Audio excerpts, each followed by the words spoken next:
Good evening, everybody. We will be live here in a second with all three of us. Kirtaner is getting set up with the changeover of all of his, equipment to being able to stream with somebody else instead of hiding off in a corner like that. He will be here in just a sec. Well then, yes. What a wonderful chat. What a wonderful chat. You people are freaking amazing. We reached level 5 with the stream starting screen. Like, come on. Love you guys. That was amazing. We have some fun stuff to talk about, and of course, we're gonna check up on our boy here, and see how he's doing. But I definitely have some words on that. All right. So Kurt needs an intern. Damn straight. Don't we all? All right, everyone. Are hearing live here. You can start to put anything into the chat there that you might want us to talk about tonight, besides, the obvious things like 50 hours of streaming. Oh my god. That was too much. And awesome. Waiting on Kurt to give me the go-ahead here.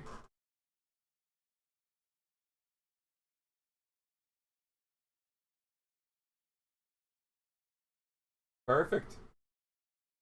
Looks like you've got the old Max Headroom background going on. Alright. Yeah. You ready? We are going live, everybody. Alright, all mics are hot, and there we are. No more H-Talk tonight for our boy Kurt. Tonight we're getting interlaced TV static back in the VHS days. That's what we're getting. And I love it. It's a good look. It works. I'm sure he will brighten up a little as the time goes on. He's still setting up some. Once I'm just like I have to adjust to adjust to this again. Indeed, yeah. It's a If anybody thing. knows like when you play something like Tetris a lot or like Lumines or puzzle games for a long time period, like everywhere you look you'll see patterns and shapes and stuff. Like when you're doing one thing for that long and then you stop, like you feel like it's hard to explain unless you've actually done it. But Yeah. anybody that knows what the Tetris effect feels like when you've got like really really deep, you understand what I'm saying right now. Well, I'm 100% there with you on that one. As someone who won regionals in the Nintendo Power Competition, with Tetris being my game, I know that one very well. And your mind also, I mean, literally by like 30 hours of playing in, your mind just sees blocks. Like it's just it's insane. You're viewing everything through that lens. Your hands only want to make those motions. Your hands are still probably trying to grab a controller that isn't even there anymore. Typing feels weird, right? It's the wrong shape. Yeah. Woof. My mind, my body, and everything has adjusted to playing a somewhat clunky first-person shooter. So there you go. So, oh my god. So we've got this weird thing going on where Kurt is definitely at the end of a... Now remember that his stream was just over 48 hours. He was playing a little before that, but also remember this. We started streaming and then I raided him on Wednesday evening at 7 p.m. That means that this guy over here woke up that morning hours before that. So we are somewhere on the edge of 56 hours or so awake. And what you are witnessing is a 56-hour awake Kirtaner. Hi! Attempting to be lucid and doing quite a good job of it, actually. Yeah. The lights are on, but nobody's home. Yeah. Is probably the best way I could describe it right now. It is actually challenging for me to construct a coherent sentence. Like I'm actually having to stop and pause in between syllables at times because I'm going to be enunciating it incorrectly or saying the wrong word, or like just I start trailing off. So the whole thing. Hi everybody. I'm Hello. doing really stupid shit for fun on Twitch. You know, I just gotta ask. Thank One, did you enjoy it? Was it fun? Oh yeah, totally. I haven't had gone on a Cat bender was going with the entire time. yeah. I have not gone on a bender with a game like that, like any game really, for a long fucking time. I will say that in no point in my entire life did I ever do that was what 45 hours or 46 hours. I hit 46 hours when I finally rolled credits on the third campaign, right? Yeah, you were just about a minute over that when that rolled, and then you were about a minute and a half before hitting the 48 flat when it killed you like it does at 48 hours. So yeah. I think your saved file says 47 hours and 59 minutes. Yes. Because well, see, when you start a stream, you start at 0, 0, 0, 0, 0, 0. Yeah. You've had 1 second of footage when you've had that first second. Yep. So a 48-hour stream would be 59. That actually makes a lot of sense. And people that were complaining about it think a little bit more abstractly about how timers work. And also how stats on, this platform work, which are sometimes maybe kind of consistent at best. That's actually the logical way to handle it. I understand, especially at scale. At scale, you have no choice. Sleep deprived. I am way too fucking sleep deprived and like out of it right now to even be. All right, let's get into the tough stuff. Let's go with the hard questions. Holy shit! But for like, how many of you were not there? Like, just in the chat. Just let's do a roll call of who was not paying attention to what I was doing the last few days. I'm just curious. San Antonio wasn't there, but I think most people who are in this chat were there. Yeah. Yeah, so basically, what I just did was I started streaming Doom 3 just for the fuck of it, because I was like, okay, I've played this since pretty much when it came out. That window of a few years, I would play it on and off. I noticed it on Game Pass because Microsoft recently acquired Bethesda, ZeniMax. Like they own Elder Scrolls, they own Fallout. Yeah, by the end of it, they own ID. Yeah, which through you actually say ID. It's id Software. I know, but I love. Have you ever seen the video of Romero and Carmack yelling about that from like a year after the opening of it, when Romero says ID like 10 times and then he yells ID at Carmack? I don't know. He's just trolling him. Oh, he was. But after watching that video, like way back then in the 90s, I can't say it any other way now. Oh God. So I noticed Doom 3 there, and I'd never played the expansion pack, Resurrection of Evil, and apparently there was some additional stuff they added to whatever BFG edition was a number of years back. So, streaming it. I've come to notice that when I get into a game, because like my life is a complete and utter mess, and I got nobody around really but cats and an internet audience as of late. So when I go, I go. Like I don't even pay attention to the clock. It's usually like other people pointing it out when I notice what time it is. So I decide that I was going to do the base campaign. I wasn't going to stop the stream or go to bed or stop or anything until I'd finished main Doom 3, which I know how long it is generally. Having owned it back when it came out. Then I had the bright idea to do the entire game, the expansion, everything, all once, with content I've never even played before, in that single sitting, because I wasn't feeling tired by that point, and somebody dared me to do it. So I'm like, okay, you know what? Fine, fuck you. I'll do it. Let's do this shit. So it essentially turned into a race to complete it before that 48-hour mark, because I would have had to stop and come to do this show. And I just barely made the mark. What made it even funnier and why it took so long is y'all played Half-Life 2? You getting the gravity gun? Yep. The Doom 3 expansion pack saw the gravity gun and were like, and id Software, they were thinking, we need that. They're a competitor, like Doom 3, Half-Life 2. That was the big war. So they added a gravity gun.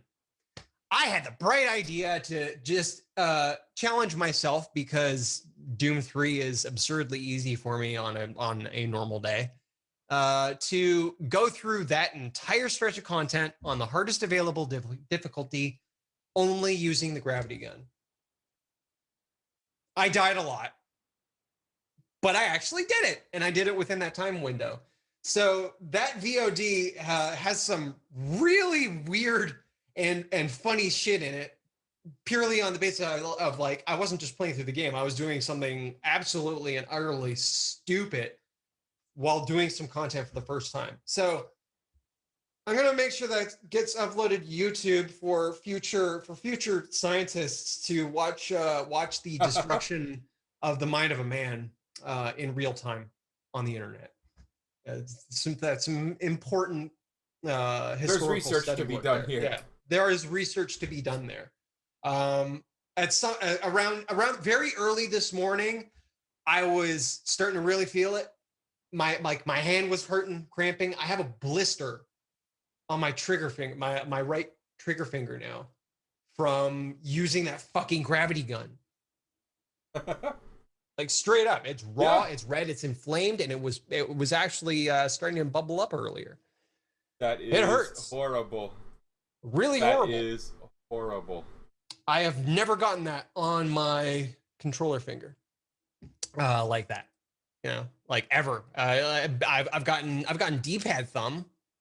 In fact, we've all gotten that. I have thumbstick thumb right now. Like, I have D-pad thumb right now. Like, oh my god, I didn't even notice that. Ow. All right, so the question that a lot of people had during it was, were you getting up to use the restroom enough? Were you eating? Were you drinking? Now, I saw pizza in there, so I'm guessing, since I was in and out, because I actually slept during that time period, although I have a good 30 hours in on that stream. I just did my sleeping, too. Were you eating? Were you drinking? Were you, Yes. So my channel has channel points rewards for stretching, for hydrating, going and getting a drink and stuff. So basically, my audience is at all times ensuring that I at least respect my body enough to not completely destroy it. Yeah. And I don't even think about that shit until I see it in the chat. So without and without y'all doing that stuff constantly, I would probably look 100 times worse than I do right now. So thank you. There you go. So you said something there that I want to make it clear to chat was not an invitation. He said, I was doing a thing and then I got dared to do something stupid and I did it. That is not an invitation to dare this man to do stupid shit, because we don't need that, and he doesn't need that in his life. It depends on what it is, because people dare me to do stupid shit all the time, and I'm like, go fuck yourself. Right? That one, in context, it was funny, and then I added the gravity gun thing myself. Yeah, you had to. Which you just had to added make it to the entertainment value. Exactly. So let's talk about some other subjects now and see how well we get through some of this. I'm gonna open up early with the one that I think is the most technical at least, and that is that Sakura Samurai had a CVE announced this week on Pega Systems. Yes! And this is related to penetration of Ford's network. Ford as in the car company. Yes, Ford Motor Company. Yeah, I remember this. Wow. Wow. It feels like another lifetime ago at this point. Holy shit. Yeah, that was the thing. We did that. So for people who don't know, Pega Systems make they make software that helps you not only integrate and run kind of high-end systems for big companies, but we're talking their integration tools and their CRM systems and their business intelligence tools and all that are really only for companies like the size of Ford. Banks use them. Aflac is one of their customers. Big insurance firms. So you've got to be that big to really be a Pega customer. Pega Systems has been around forever. I mean, their first line of tools was like 1983. Yeah, it's horrible. Like, if you have ever actually tried to use Pega Systems, I use them as my basis for this is enterprise class software. I was about to make that joke.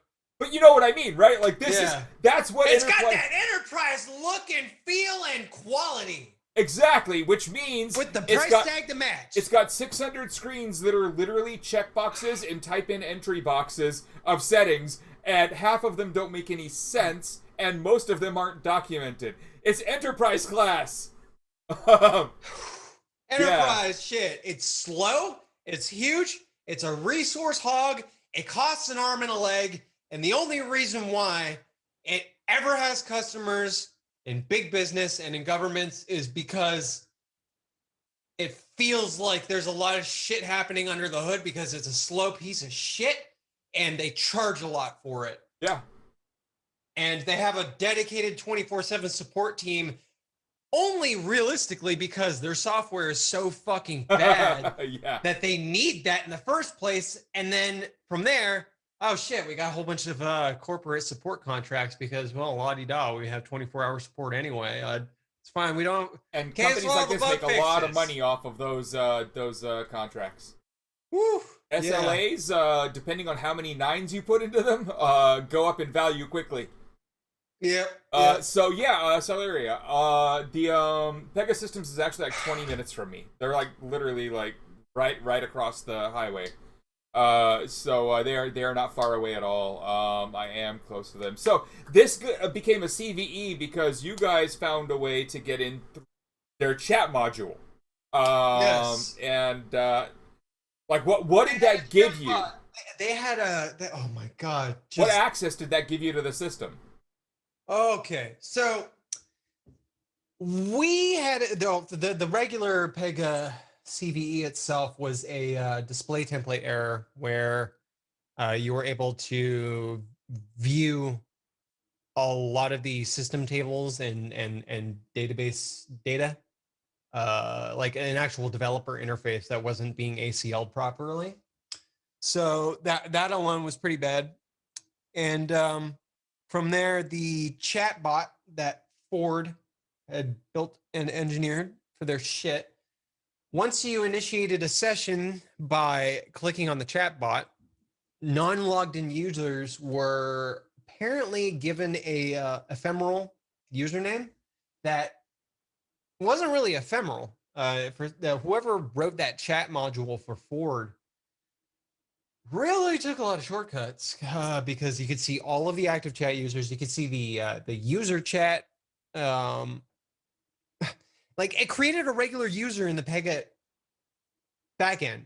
And so what was it doing? Was it like Canvas identifying you so it had strong enough, knowledge of who you were and then making you a user so when you kept reappearing it was just, logging you back in as them? No, it was just session ID time. So you had weak as hell. Yeah, weak as hell. Weak as hell. There were thousands of placeholders. Of course. Clearly, yeah. And because it's going and creating an actual internal user, and having that session be active without going through the actual Pega authentication system.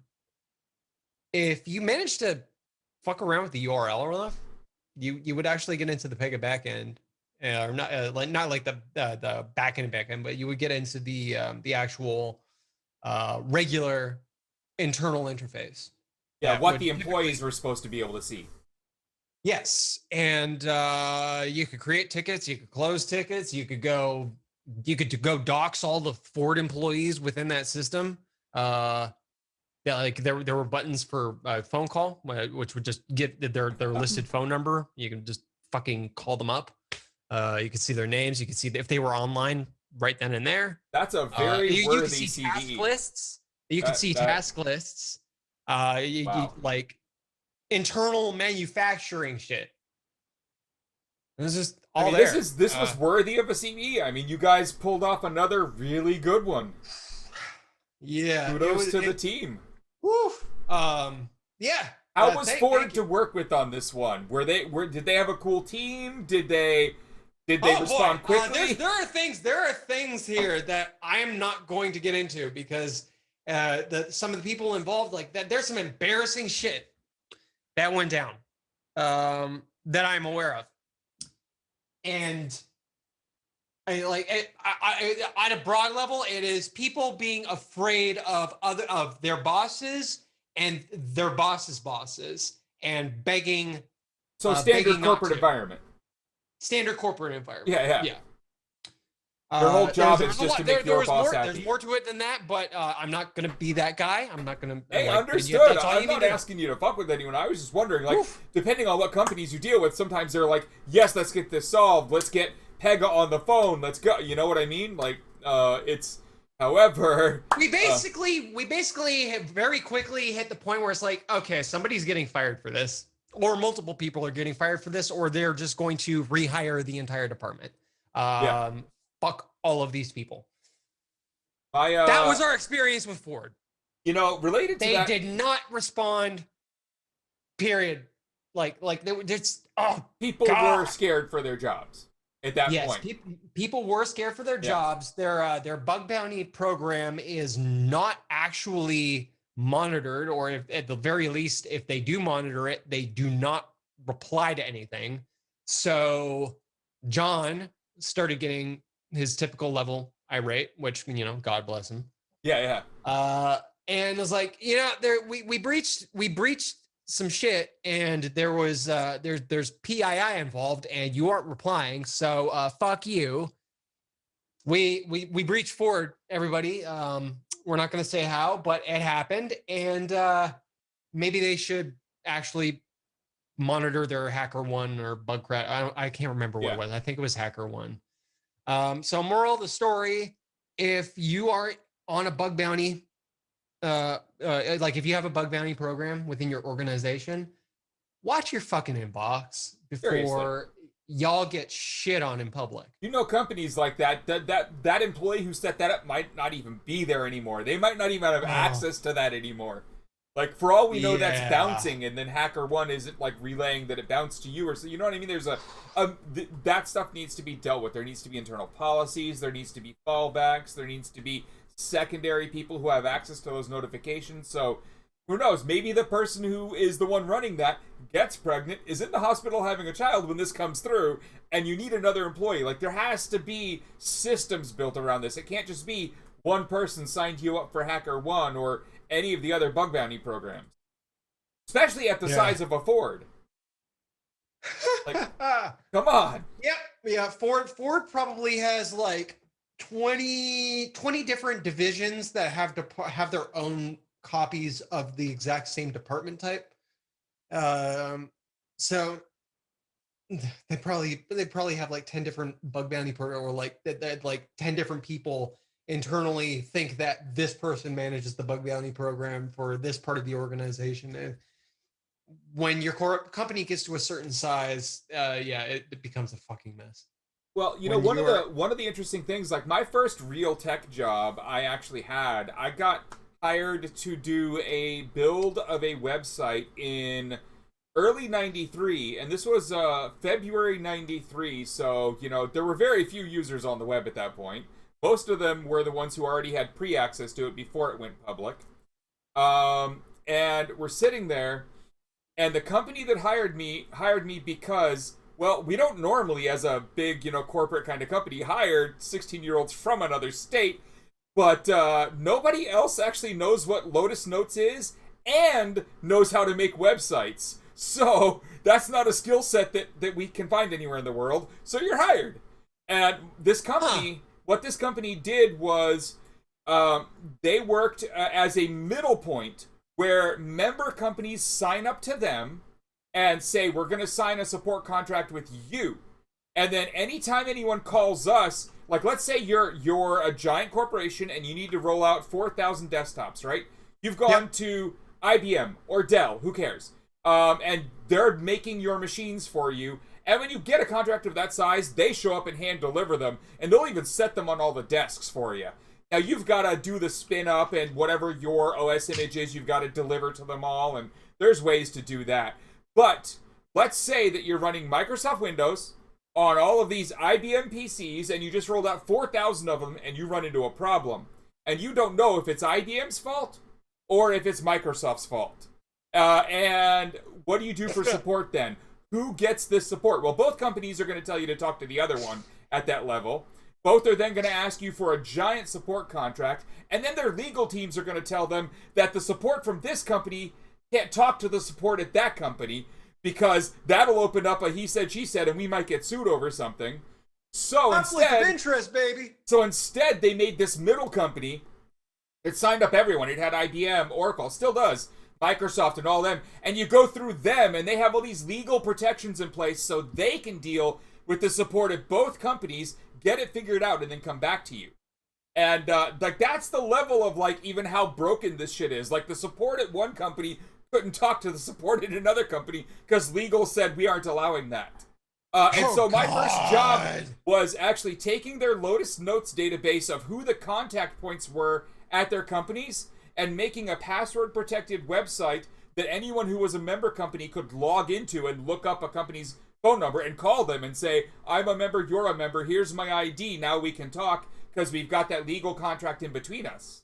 But just even when I first realized what I was building and what the data was for, I knew, the whole industry is fucked. This is stupid. This is lawyers. Dumb. Lawyers ruin everything. They fucking ruin everything. Oh, actually, no, sorry. Not all lawyers. Corporate lawyers, specifically. There are some defense attorneys that I'm a fan of.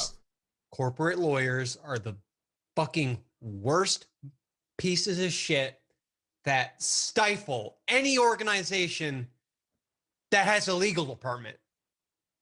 Period. Oh yeah. They're just in the way.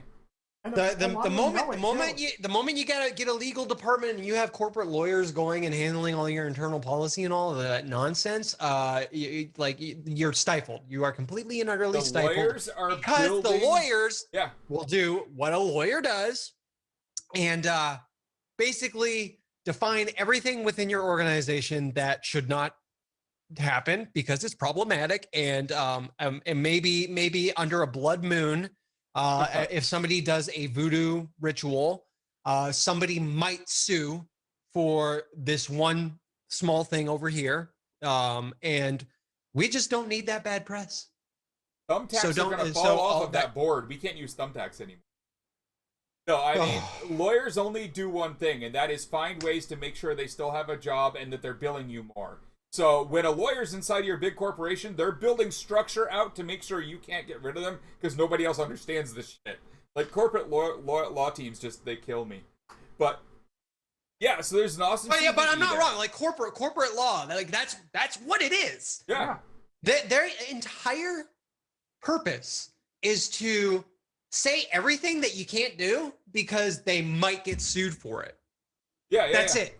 Well, let's ask Sony how they like their corporate lawyer team, which told them that the upgrade to their server infrastructure was more expensive than what might happen to them if a hacker got in. And so they didn't do the security upgrades. And then what do you know? Hackers got in. Now, was it more or less expensive to let the hackers in? Guess what, everybody? The lawyers were wrong. Turns out they're not actually technology experts. It was quite expensive. Like 4 times the lawyer's estimate. What do you mean they're just gonna do crimes? I'm a lawyer. This doesn't make sense. Watching that hack happen in real time was one of the most fun things I watched. Like, just like watching, and the reasoning.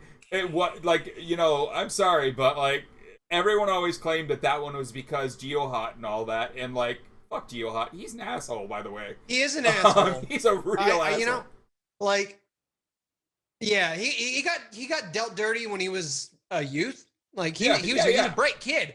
But the moment he got famous, he very quickly.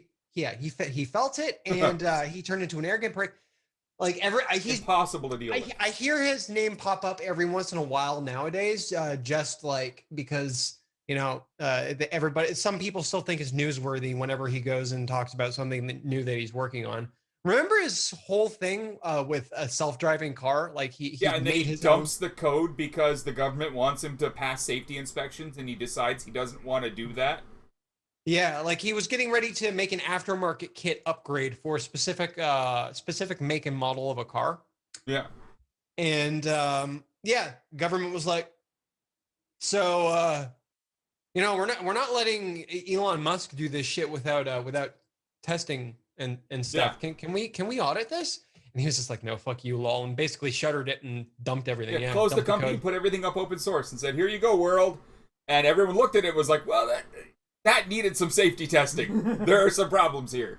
Yeah, like his car was literally modified with a with an actual flight stick for controlling this, like almost like a fucking cosplay car, or it's just it like was some weird. Kind of movie it was pop. Really strange. So I do like to, whenever we mention this type of a story out there in public, say why, because like yes. GeoHot at this point is an accelerationist prick who is fasc adjacent at this point. He's like over Palmer there. Luckey. We were not exactly like Palmer Luckey, like Mojang, like a fucking Notch.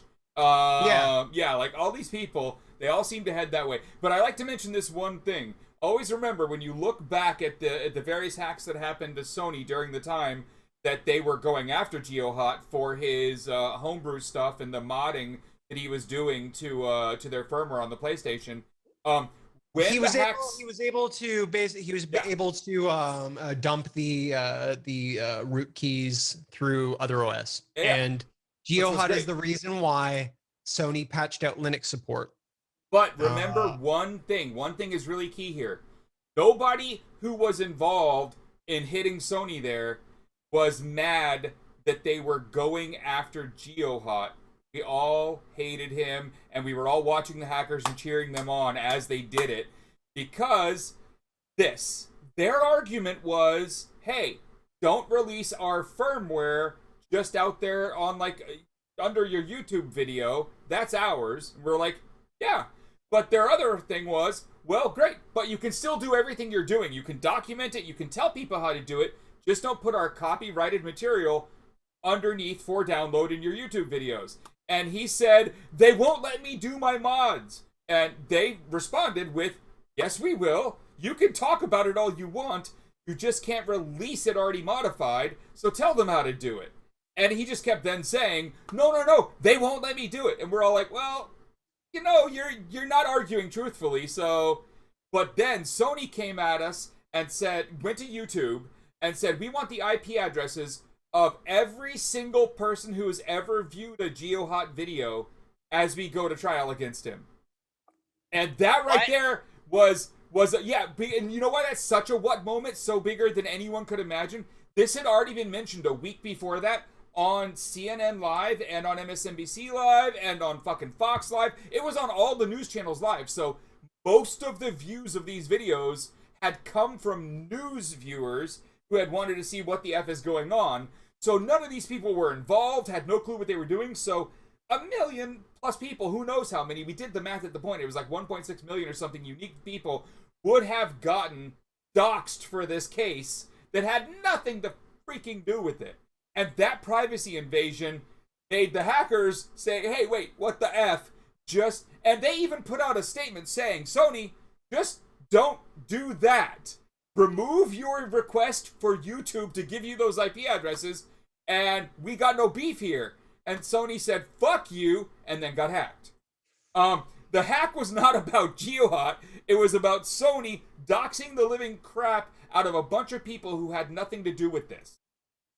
Woo! Yeah. Yeah. Huh. Like GeoHot's head was already fucking huge because he was already famous at that point for being that high schooler that jailbroke the iPhone. Yeah.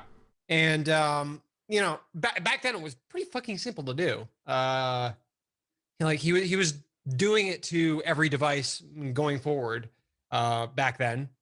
Talented. I mean, good programmer, definitely. Yeah, good programmer, Reversing definitely. all that, just Also, like it's pretty telling that like when I think of him, I think of the picture of him that they used the most, and he's literally sneering. He's like, yeah, like why are you talking? That was the kind of personality he was all the time. Very, very full of himself. Yeah. Very argumentative. Very But, you know, I feel like I'm describing myself. And I hope I never come off like that. Smile more. Yeah. Jesus Christ. But you know, we got off on a tangent. Self-reflection is good, right? It is. We got off on a tangent there, though. And I want to move on to another topic that I think we all love from this week. And that is that it came out publicly that good old Dan Bongino, found out this week that he doesn't actually own any part of Parler. That he has no shares, and that Rebecca Mercer basically tricked him into believing he did without giving him any. And that he has nothing, in fact, for all of the effort and arguing and public stuff he did. And Rebecca Mercer just gets to sit there laughing at him. That man looked like an idiot. And he didn't even have to go through any of that shit. And I think that's fucking hilarious. That is... Wow. I mean, no props to Mercer. She can go fuck herself right off a cliff for all I care. But, like, you know, just... that happening to him is good. Like, yes. I can be happy when my enemy attacks my enemy and still not be happy for the one who did the attacking, you know? Fuck Danny Bongos. Exactly. Yes. Let them go I'm gonna verify something here first because, like, just one moment.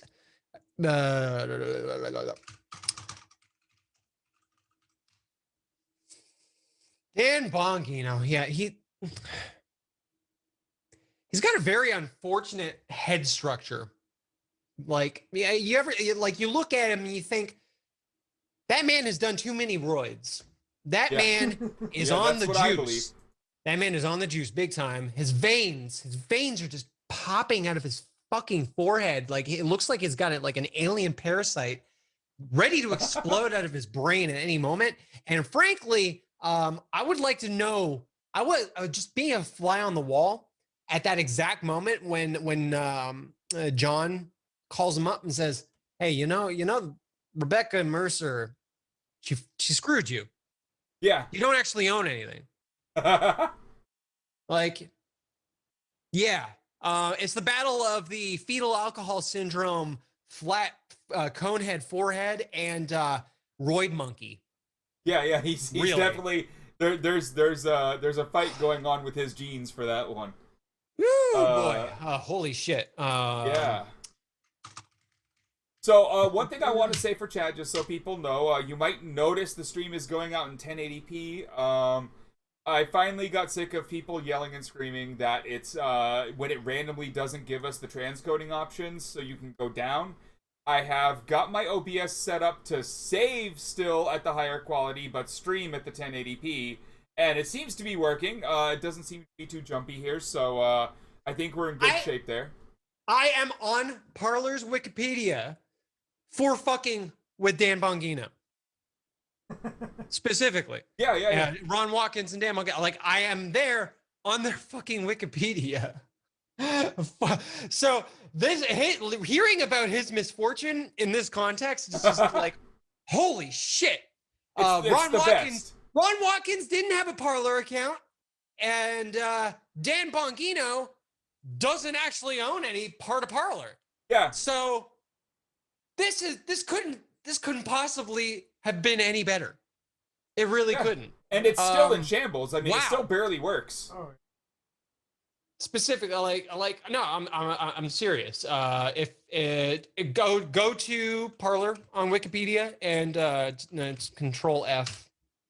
Just search for Aubrey or Coddle. You'll find me. I'm there in a few places. It's awesome. Yeah. Oh boy. Too bad I can't thing. talk to him anymore. He blocked the hell out of me everywhere like a month ago. He finally got sick of it. Who? Dan Bongino? Yeah, he blocks people quickly, but for some reason it took him a few months to finally block me after we started arguing. Yeah, he doesn't block me, which is weird. Right? I was surprised. Nobody I fuck with ever blocks me, probably because they like knowing what I'm doing. Which right. Yeah. Would you rather be blocked, or would you rather know that they are probably keeping an eye on you? Right? Oh boy. So, I don't normally like April Fool's Day, right? Like, that's not normally my thing. Oh my God, it just annoys the shit out of me. I can't believe anything that happens, right? But I want to tell you, this year... What day is it? It's April 2nd now. April 1st was yesterday, so all the April Fool's shit happened yesterday. A bunch of companies made big mistakes. If anyone wants to read about the best one, I think it's the Volkswagen one. But, horrible, just I haven't stupid. Slept since it was March!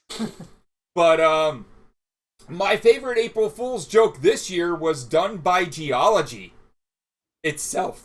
The Earth played this joke.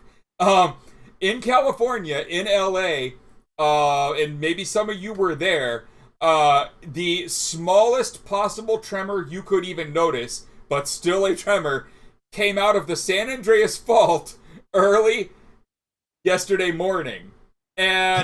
And it slipped right where everyone thinks, boy, if this one goes, California falls into the ocean, where that joke comes from. And so in the morning in LA, you might have been like, that's a pre right there, and that was San Andreas. Oh shit. Can I make it to the other side? And then it didn't go. Like nothing else happened. But just as an April Fool's Day thing, that's my favorite now event ever to happen on April Fool's. That's just the core of the Earth playing an April Fool's joke on California. Right? Oh my God. I think that's hilarious personally. I don't know. That made my day.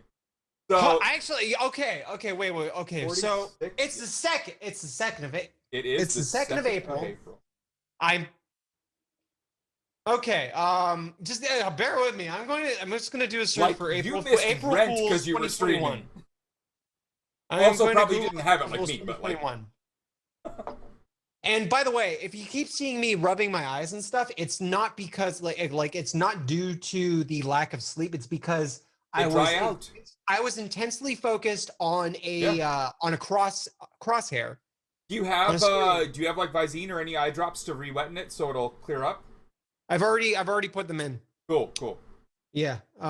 So it's literally like my eyes are weird right now. Having trouble focusing on something that isn't an incredibly dark and hard to see game with a bright blue targeting reticle in the center. Yeah. Seriously, like I couldn't see shit half the time. Doom and 3 is dark. That's why I kept jokingly screaming aim assist in the chat because I knew your eyes were starting to go, and you were still making good shots. And yes, I know that California is not actually going to fall into the water. That's why I said a bunch of people think it will fall into the water. They're stupid. I just, it's, I'm there with you. To clarify, if San Andreas goes, it's going to hurt a lot of people. It's going to be horrible. It's going to cause unbelievable damage.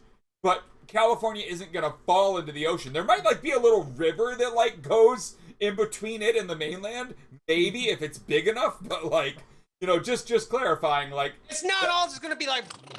yeah, it's not gonna sink off and you know and all that. We actually have a geologist in the chat helping us through this one, which is awesome. I freaking love our chat. Yeah, People are I great. mean, you know, naturally the continents, like we used to have one supercontinent, like the entire Earth was all one landmass. So it's just logical. He runs just 420 Chan. Of course, he has eye drops handy. Good Exactly. Job, chat. Good job, chat. Exactly. Right there. Though it never for weed though.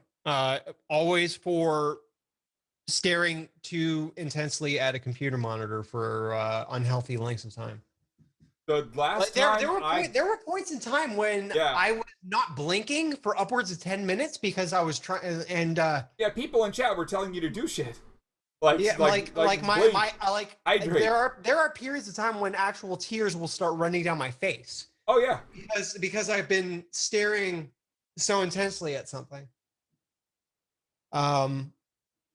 If you've never been that focused on something in your life, I suggest you try it sometime. It's quite a feeling. Well, so I haven't made it that far in gaming, but back before this pandemic, when poker was helping to make up some of my rent, I did, you know, do the thing where I looked up from the poker table and was like, wait, what time? It's light out? Is that the second time it's been light out? And someone explained to me that I was, you know, you don't got a 2.5 gambling days addiction, in. do you? I mean, I was only up like $3,800 for like a 2.5 day run at a poker table, so it was going really fucking slow.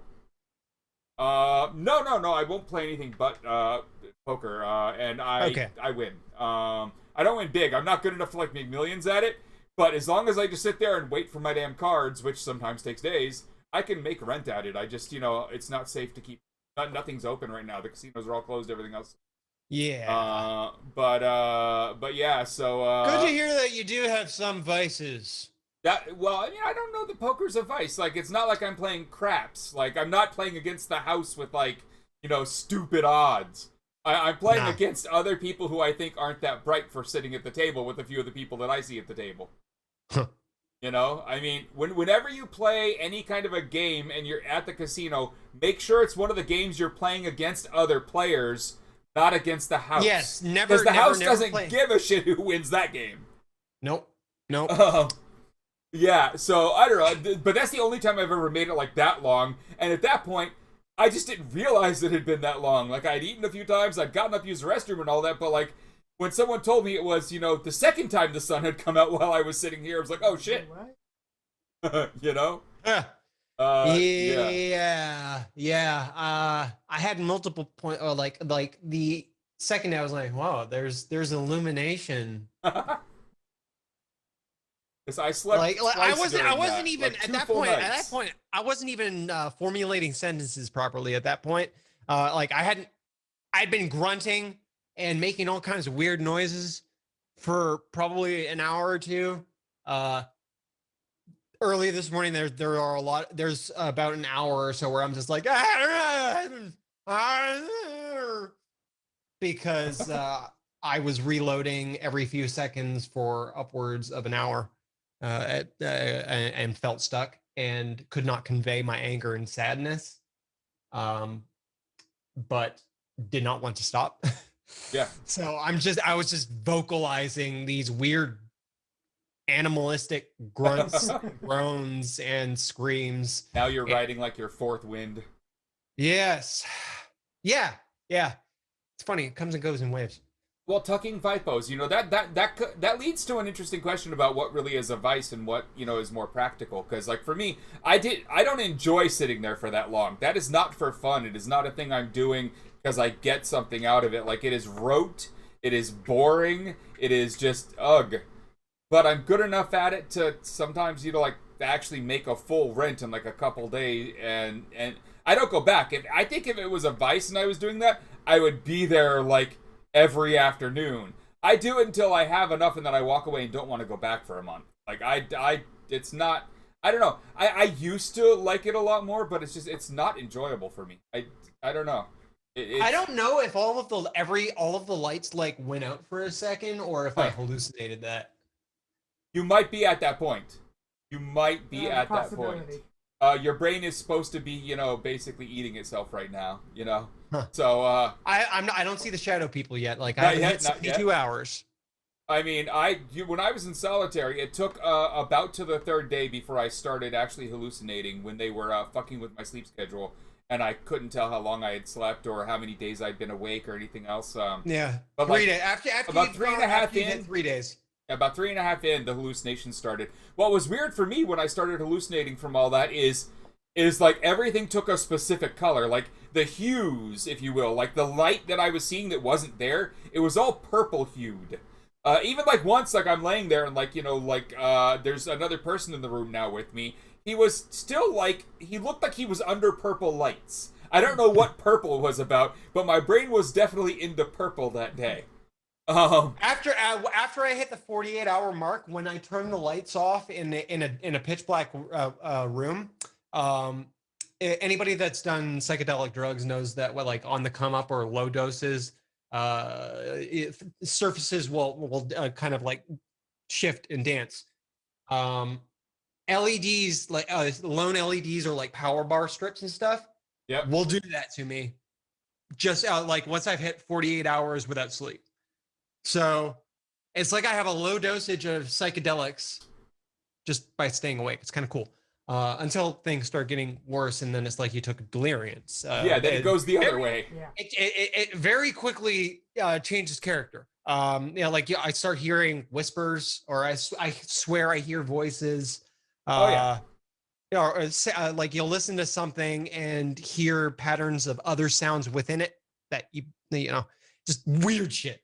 Weird shit starts happening.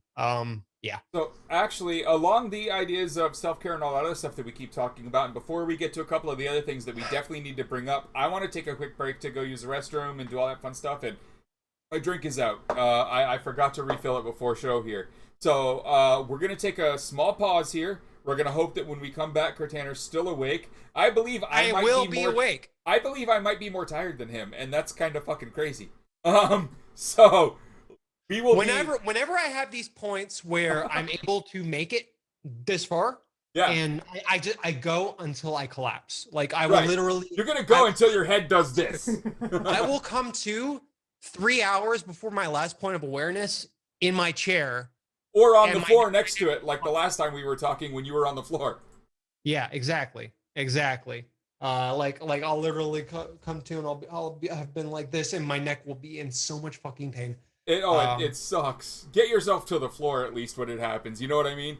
But yes, it's quick break time. We will be right back. Follow, like, and subscribe.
is the microphones. Everybody can hear us, and there's video. There, we're back.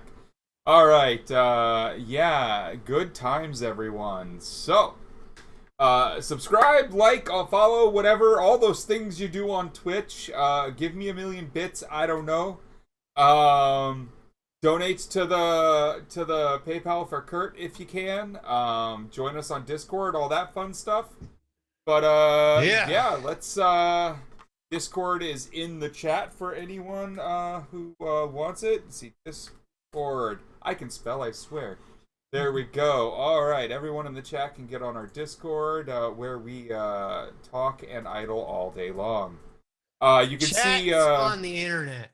Kurt's Patreon and his PayPal are in the chat too, so anyone who can help, please do. We were talking in the break there for a second while Kurt was getting some stretching and whatnot in about some possible future long streams that maybe we do together. Some events that we can plan for a little better. And I'm gonna point out, Gregg and I are working towards Twitch partner. Yep. Like we're both affiliates. I applied for when I first made my Twitch account, I finished Path to Partner inside of my first month, and this was a couple of years ago. I think the big gap in streaming in that time period. I've only recently started doing it again. And for me, my big problem is I need more people chatting. I need more people there. Like I have viewer counts, but I don't have chatters. And whenever I say, is anybody there? Like chat will light up. Just multiple people being like, hi, what's up? It's like, no, I'm not going to talk unless I see something engaging me. Like, right. But I think that's the trick. Clearly.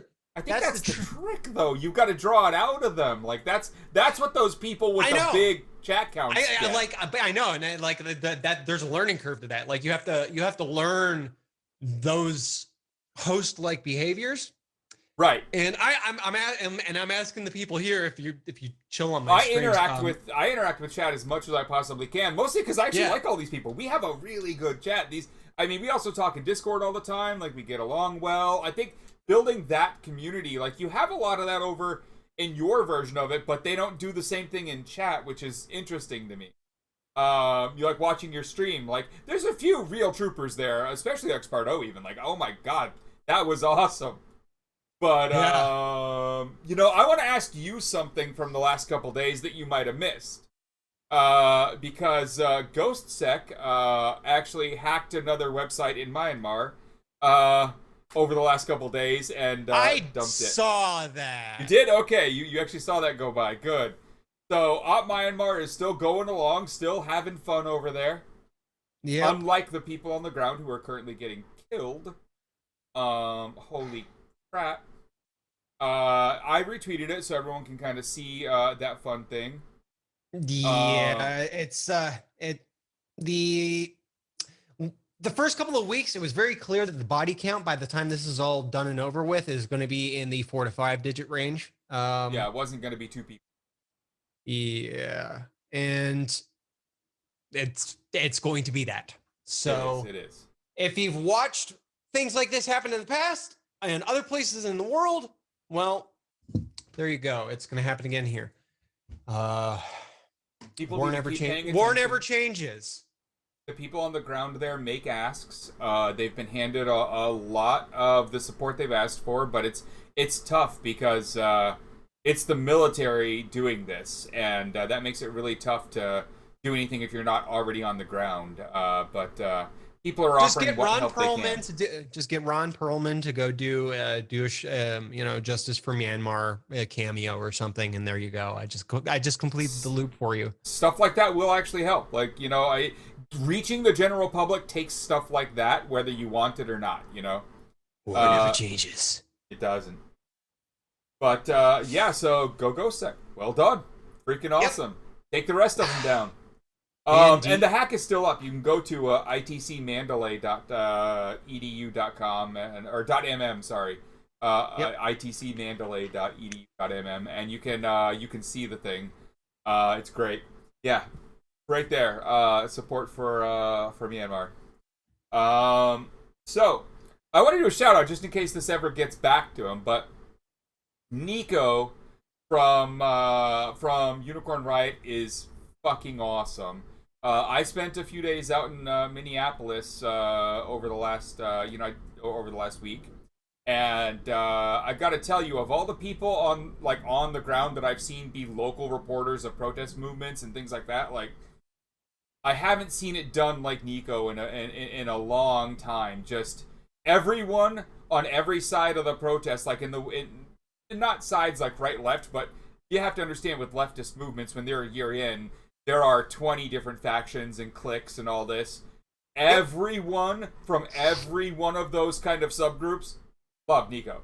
And when they were doing anything, when it was time to get a shot and they were going to do a thing and it was going to be, this was the thing that CNN would want to put on the air, they wouldn't do it until he was right with his camera. And this wasn't Nico, like, telling them to do that.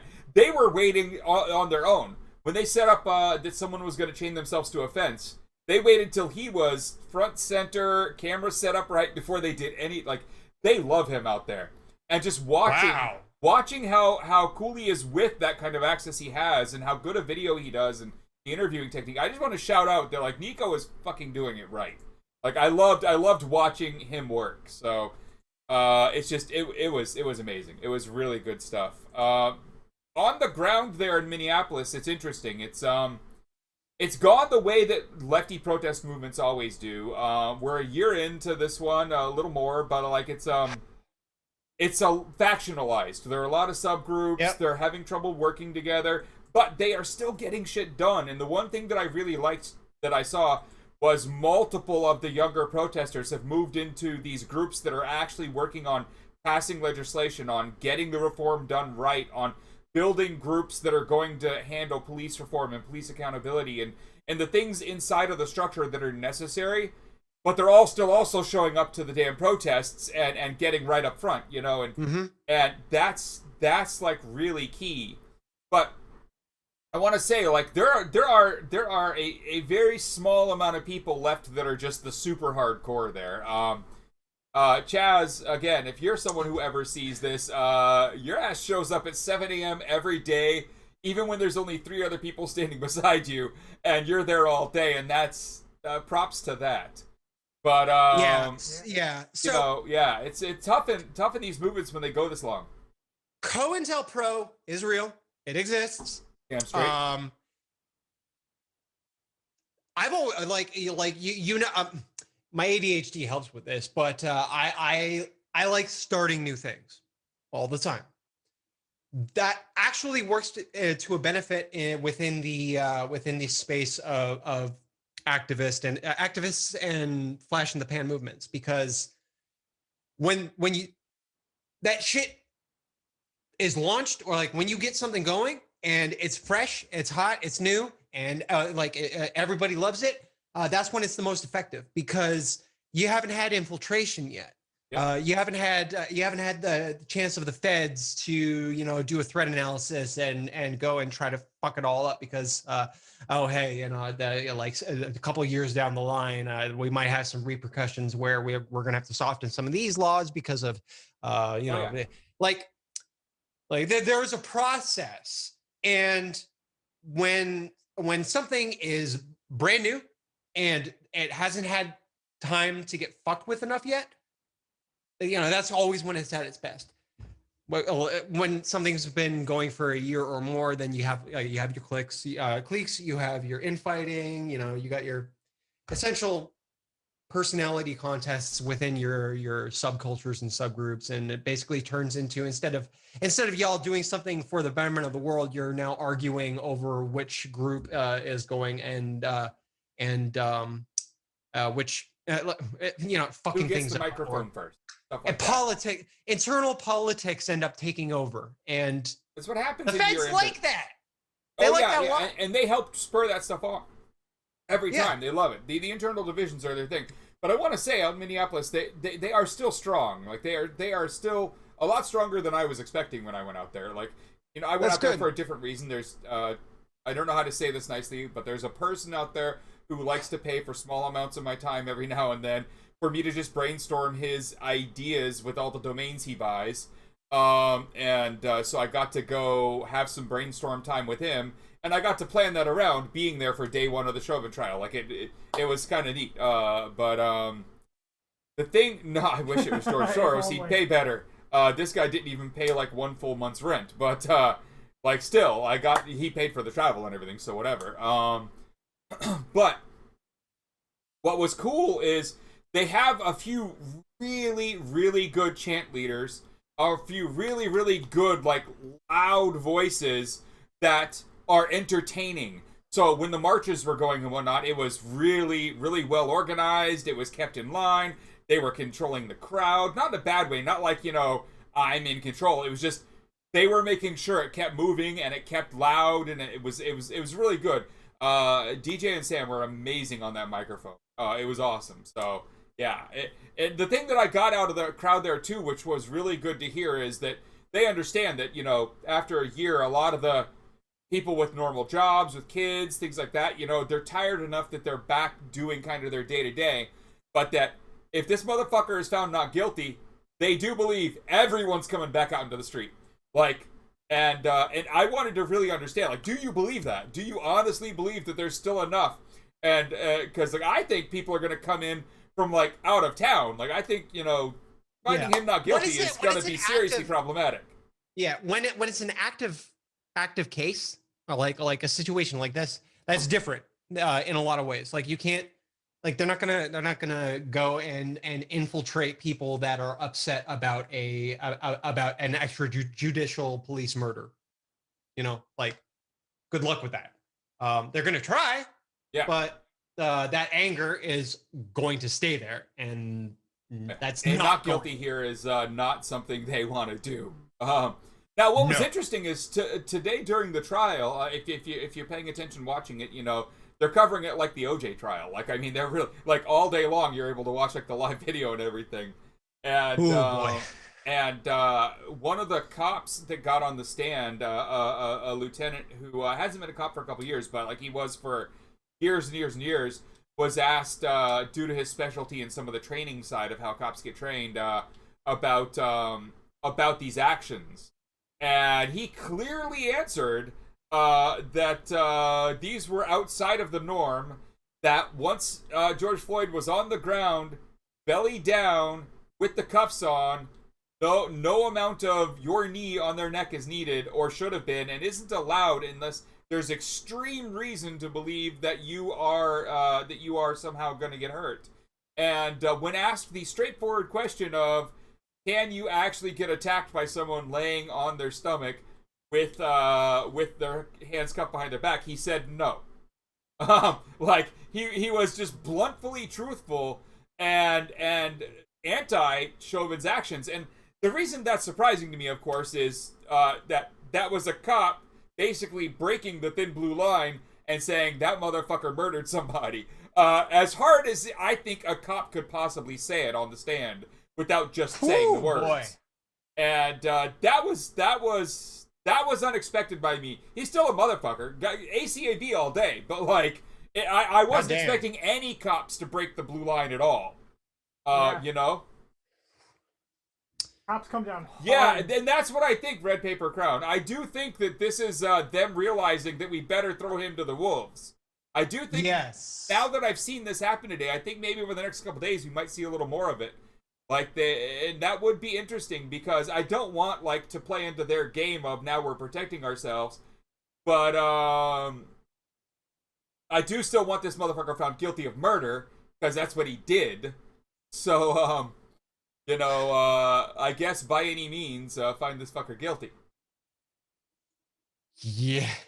Or that city's probably gonna burn.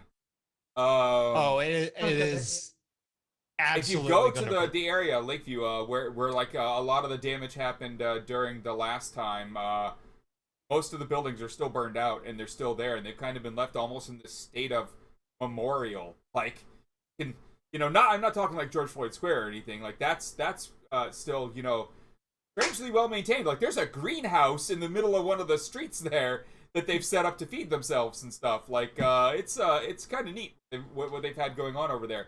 The memorials are beautiful. The artwork is great. But yeah, there's definitely a lot of emotion in the feel it walking around. It's not good emotion. It's all negative emotion. It's a strange feeling in that. I can't even imagine. Whew. Oh. But yeah, so there are some awesome people in that movement out there, though, and Yep. we'll see how that goes. That's when I started coming back in the first place, like around as that things started, series of like really, events. yeah. So in fact, I wow. was mentioned in Reuters very recently. Yeah. Yeah, there was a Reuters article about this current wave of hacktivism, and I've heard so many Canadians say Reuters. Yeah. Reuter. I know. I've heard a lot of Canadians pronounce it that way. I believe down here we pronounce it Reuters. Reuters? Yeah. What the fuck is wrong with you people? I mean, that's how the company says it's pronounced. I think what the fuck is wrong with them? I don't understand how you get that out of that, but like whatever. Well, probably because we never hear it said aloud here. Right.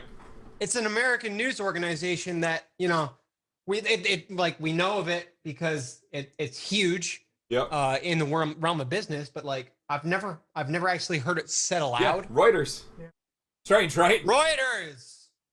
Well, I mean, always remember, English is the worst fucking language on the planet by far. Like, I love to tell people this one. Especially American English. If you want to know why American English is the hardest language to possibly learn for someone who is, you know, native in another language, I will ask you to spell the word fish.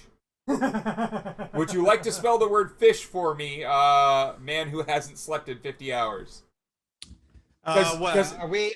Because I can tell you how to spell fish. Are you ready for it? Are we tricking somebody? Are we Nope, catching an animal to eat? No, are you ready for this? Phonetic English spelling of the How word. do you just spell the word fish? Fish. Okay, well, you can also spell it Ghoti.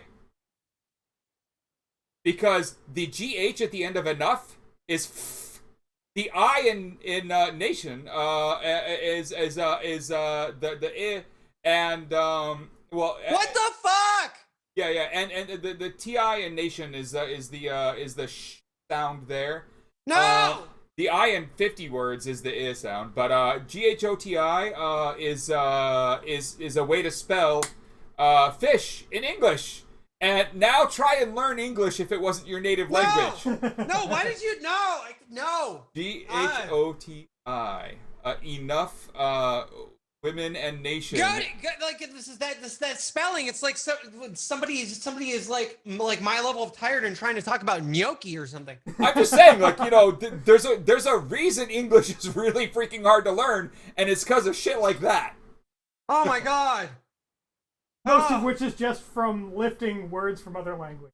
In a similar vein, traditional well, yeah, and French then, see, but that's the thing, actually. Versus Canadian French. Like, Canadian French is like gutter speak as far as any European is concerned. Right, but Ashley in the chat, that is the thing, though, because English is also kind of derived from German. British gutter and kind speak. of Dutch, and kind of some Danish, and kind of some French, and some of the native stuff that was already going on. Like, it's European gutter speak. And it is. Yeah, I mean, just, you know, I don't know. And then American English is like that on steroids. Indeed. Or actually, no, sorry, that on crack cocaine. Yeah, sorry, exactly. I had to be more topical. Indeed. So, hey, Matt Gaetz is the new Jeffrey Epstein. Yeah. Oh, boy. Yeah. That's the whole thing. Not only trafficking in the young girls, but also possibly doing the exact same thing that Ghislaine Maxwell was doing with the getting the girls to bring him other girls. There's a picture of him that he was at a school for some reason, and there's a classroom of children, and there's a little girl that's giving him the finger. Yeah. That little girl, when she gets older and she realizes that scumbag is who she did that in a photo with, she's gonna feel real fucking good about herself. Right? Woo! Right? Or maybe she already Also, knew. that man should not be in a primary school or anywhere near one. Oh Jesus. my God, no. You Whoa! on Tucker Carlson, he was getting interviewed, and during the interview, you know, Tucker brings all this up and is, you know, asking, you know, about it, and he responds to Tucker by saying, "Hey, I'm not the only person on camera here who's been accused of this." And he's looking right at Tucker Carlson. And Tucker's like, and Tucker has been accused of sexual, you know, assault and other things in his past, and Tucker's face to the camera right when Matt Gaetz says, "Hey, I'm not the only one up here." Like, his face goes like, did he just say that? Screenshot of his face, and I was looking at it, and every single time I see a screenshot of Tucker Carlson on Fox News, he always looks like he has that same, like, I just shit my pants look on his face. Right? Like, I looked at it, I'm like, I always think that looks like him all the time anyway, as far as I know. Yeah. Well, I do think of the Tucker Carlson look as dog being shown a magic. But there's a few different variations. Yeah. Like, I know everything that's happening in front of me is bullshit, but I'm just, like, I have to pretend. Yeah. So, again, we have an instance of the right-wing Republican Christians turning out to be screaming and yelling about all these things that supposedly the Hollywood elite Democrats are doing, and it turns out it's actually them. He has apparently been looking for a criminal lawyer for quite a number of weeks now. Well, so here's the thing with his argument. His first response to all of these accusations was, "I'm being extorted." And that's fine. You can be being extorted for something you did that's illegal. Like, in fact, both can be true. That's how extortion works. Both can be true, and you're normally still getting your ass investigated by the FBI. Yeah, like, oh my God. You ain't getting out of that. So Gaetz, you know, Isn't one of his friends currently under has been charged with sex trafficking? Yeah. Recently? Yeah, his basically best friend, not literal best friend, but very close ally that he was. Greenberg? Yeah, Greenberg was charged already with basically everything he's being accused of. Yeah. Ha! And his so the best part for like the public today, he has that look. And kind of proving how bad things really are, is his communications director. You know, the guy who handles his PR quit today because he didn't want any of this. Yeah, he is definitely having a meltdown. He's having a recognizable meltdown in that way that you see very rarely when a prominent individual knows that they are completely and truly fucked. And they cannot get that out of the front of their mind. And it's completely messing up their day, their every moment of their lives, like all of their interpersonal conduct. Just, and any advice that any lawyers or managers and stuff that he has, like it's not registering. Like he's getting trapped in his head and probably like trying to make excuses or public statements that, you know, might soften the blow, but he knows he's fucked. Well, he is a very wealthy, privileged child, so he's not accustomed to actually facing any consequences. Yeah. That person that's never stepped in dog shit to this degree. Yeah. He's used to his dad getting him out of DUIs, not actually getting in trouble for anything. And like stepping in dog shit, he literally just like stepped knee deep in a sewer of dog shit. That's how fucked he knows he is right now. When you announce that you're retiring early to go to Newsmax, and that's your response to what's going on right now, and then all like Newsmax and Fox News are all like, "We didn't say shit about a job for him." You were banging a high schooler, like, and you paid for, you know, sex trafficker. You're paying for hotels and stuff. It's like, I pay for hotels and flights for everybody I was involved with in my single days. Like, that's what most normal single people do, is it not? It's like, but the 17-year-old part, you just like you ignored that. He's not paying. That was a minor. Yeah, I mean, the hot takes on Twitter about, but 17 isn't really And you're like, no, shut your mouth, stop talking.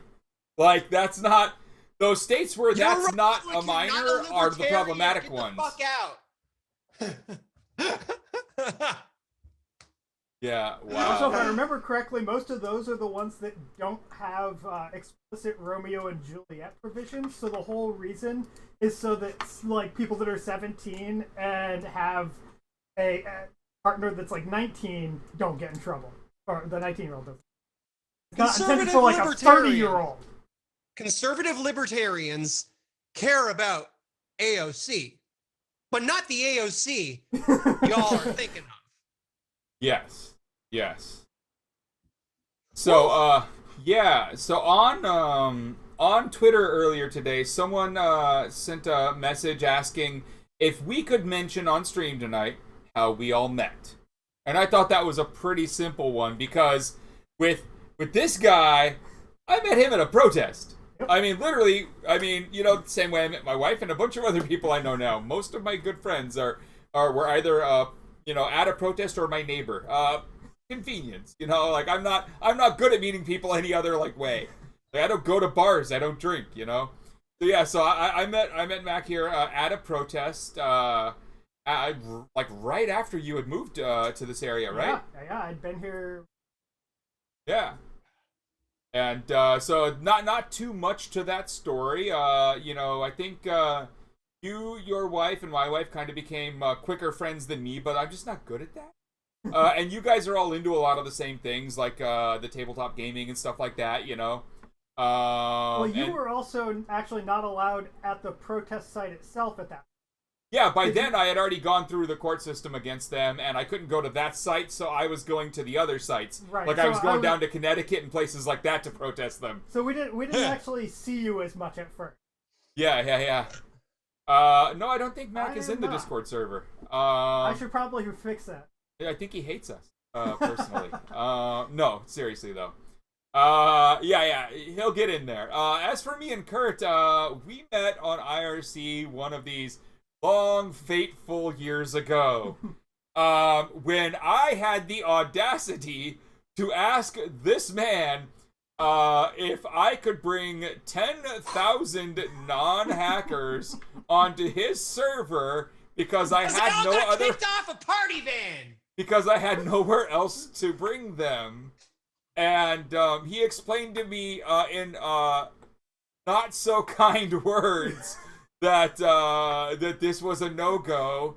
And in typical anonymous internet hate machine fashion of the time, by bringing a really dumb idea to another anon, I had moved from just someone they met to a target. Because when you bring bad ideas to anon, back then. Oh yeah, back then there were only 3 things that would happen. You would bring an idea to anon, and it would be bad, but not that bad. And they'd say, fuck you. It would be bad, and bad enough that they need to explain to you why you're not doing this. Or it would be bad in the way where now you're fucked, because they're gonna teach you a lesson. We used to call that shit back rating. Yeah. And you got back rated. Boy was I was under attack. I was at that not point. happy. No, and we lost a few good people from our Marblocate group during these fights. And during the next 3 rounds of these types of fights, we had 2 over the next 6 months. But I don't know. That type of stuff doesn't really get to me that often. It was brutal. Like, I'm not gonna lie. Like, I was definitely. There was a lot of shit going on at that point, and I was at peak stress. Yeah.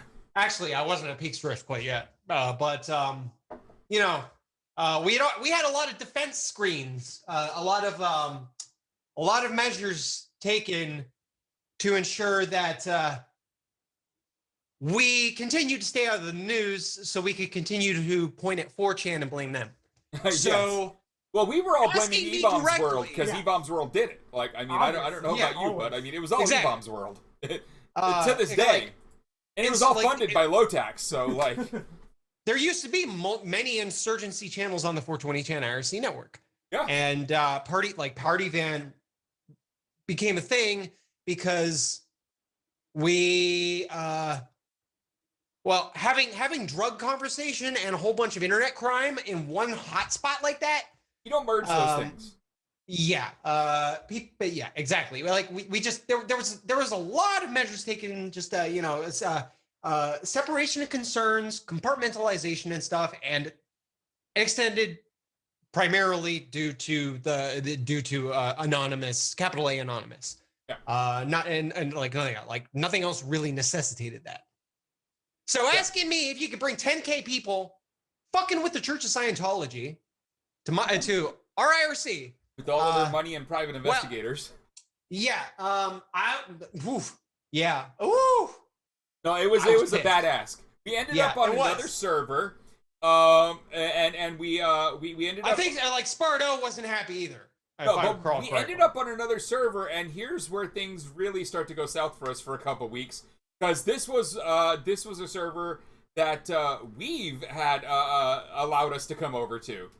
And that lasted about 3 days of Weave... As anything with him tends to do. Of Weave infiltrating the channel, and by infiltrating, I mean he just had a mod on the damn IRC server that him as an opper, he could join our channel, even though it was invite-only and had a key on it. And he could talk past moderators, so even though it's plus M, so, like, we just couldn't stop him. So he would just walk in, scream at us that we're not doing it right, and that we need to actually, like, firebomb buildings. Like, that's what he was asking us to do. And then he would offer some training on how to do it. And then, finally, after a few days of just uninterrupted weave, we found a third server to go to. It didn't last more than a couple days. We thought everyone was going to quit the movement at this point, because, like, they were getting sick of being told to go to new servers. And we ended up back on Party Van because one of the Party Van operators came to us and said, we think it can handle it now, and we kind of miss all the hilarity that was going on. And we're like, are you sure? And so we brought everyone back. And that lasted all of a, 9-month period? Which was fine. But remember that the movement 9 months?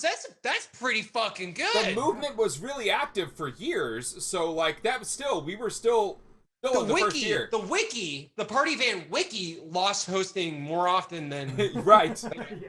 So no, we ended up. As did a lot of my own stuff. Like I would usually last a month per web host. Yep. So we ended up with our own IRC network, a non-net. This was years before our non-ops came up, and thanks to everyone for helping to run a non-net for a while.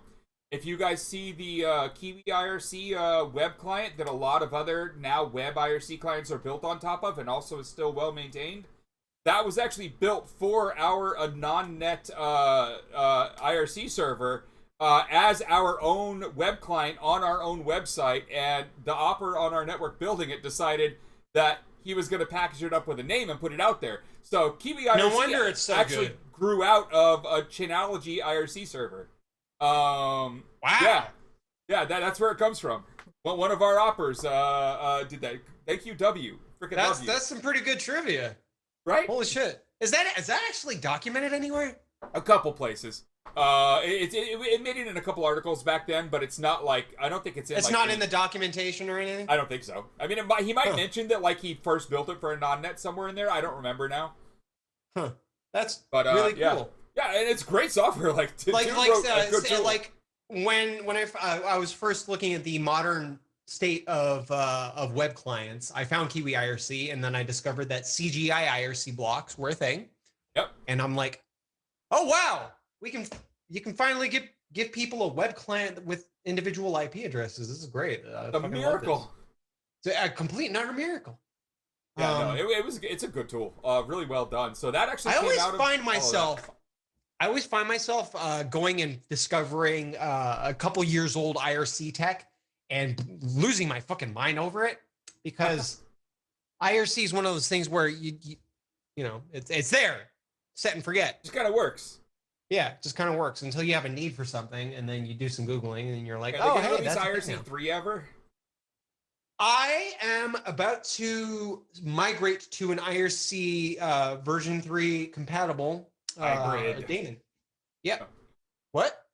Hybrid IRC. I remember when they first started writing the IRC 2 to IRC 3 so they could keep testing but still have users.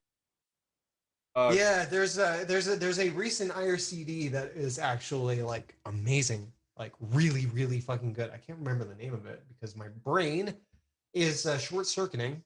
Yeah, so I will say this: in the break that we did take earlier, I did tell Kurt that I'm not planning on running this too much longer because I know that after this he's not going to sleep like he should, and I'm not going to berate him about it either because I get it. I've been there, and hey, after the stream, Man, I've already reached a point where I should stop, but fuck it, let's just keep going and see where this goes. I believe after this stream he's probably going to go back to his stream and go again. So we'll see how that goes. But I would definitely encourage chat to if you offer pay me up enough, the idea I of will sleep. stop. All right, everyone. You heard the man, and you've seen his PayPal and his Patreon throughout there. I need more like fucking like sub. Use more cheer. Oh yeah, shit. subs. I don't know. Start streaming. Sub definitely all the fun stuff. Sub and chat. More Right, sub and chat. Like, okay, do we need to we need to get the stuff set up where we have sub goals and follower goals and tip goals and all that stuff so that people can visibly see, so they know what they're reaching for to get you to go to bed at some point. I just thought of numbers. I just a couple of days ago, and I didn't put them anywhere on my feed. Huh. But I have goal numbers in mind. Well then, for the next big long there. stream, not tonight. You're not there. Please do not play with your setups tonight. Do that when you've slept. But for the next big long stream, when you prepare for it, make sure that's in place. That'll help, I think. Okay, so Sunday. Yeah, I want to do this as a regular thing. So pretty much when you do a show, I'm going to transition out of it. Yeah, and I love it. So when we do our stuff, we can leave it in mind. But like when you're doing a Monday show or a Wednesday show, if possible. Yeah, you can start late, and then we'll go into it. Exactly, and then I just go until. So whatever. Yeah. And we'll do some more where we join up and do some stuff like we used to do with the Call of Duty or whatnot. But I'm thinking we're doing some Minecraft building. That's where my head is. Cool. Yeah. Well, I don't know jack shit about Minecraft. Really, all I know is that it's Lego for it really weird is. people. It's digital Lego for weird people that make Twitter trends. Yeah, dude, the Minecraft universe of streamers are powerful. They're like K-pop stan level powerful at this point. Like every one of them Dream trends. is. I don't know what the fuck he does. All I know is that he's a Minecraft dude, and that whoever has to type the descriptions for Twitter trends at Twitter probably cries every fucking day. It's Dream, it's Technoblade, it's Sapnap, it's George Not It seems like Dream it's farts. Tubbo, Like, it's all like of them. if he like hiccups or like passes gas on stream, that will be a top Twitter Twitter.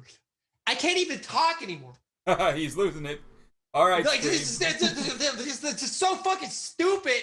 On top of my sleep-addled brain, So I want to mention one more thing on stream here. I want to say that, congrats to Major League Baseball. Good move, moving the playoffs, the All-Star game, out of the state of Georgia over the voter suppression. I find it hilarious that the entire right is now trying to cancel baseball when they scream about cancel culture all the damn time. I know there aren't that many sports ball fans around here, but I happen to be a sports guy. I watch all of the sports except for hockey, but I watch every other sport. Watch sports, but I will watch the game. Actually, you know what? The realest sport is curling. If you're not into curling, fuck you. I gotta say, I actually, when the Olympics come around, leave the curling on the screen when I'm flipping. I do somehow enjoy that. I do not know why, but I do. But yeah, so for people who didn't know, Major League Baseball, MLB, has moved the All-Star game out of Georgia officially now, as of today, over their voter suppression laws. So we will see how that affects them. But that's a fair amount of money leaving the state right there. I am hearing fucking Doom sound 3 fucking sound effects of people walking around in nearby hallways now. End your sentences. I hate this. Thanks for the dono, San Antonio. Any other donations there? They are all appreciated. They are all necessary. I will be at the end of the stream ordering a pizza here because we need to eat, and it's about time. You know, I ate nearish 5 o'clock already, so like I didn't need one during the stream. Before you go off and die on stream, Kurt, you know, like, do you have anything you actually want to tell these people?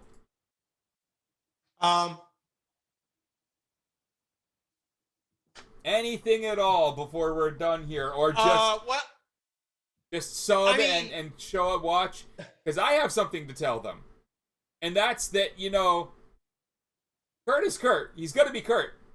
You can't stop him from being Kurt. One of the reasons we all love him is because of who he is.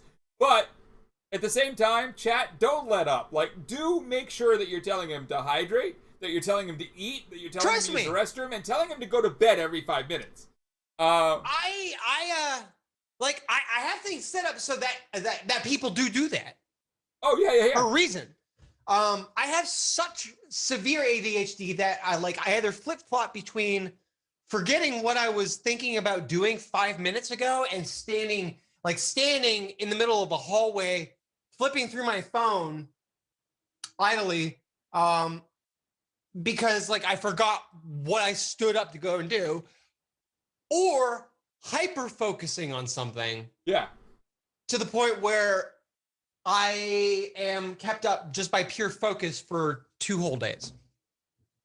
And the ADHD, it's not just you have no attention. Hyper focusing with severe ADHD is a very real thing. Tell me a number of subs that happens when you go back live here that makes you go to fuck to sleep.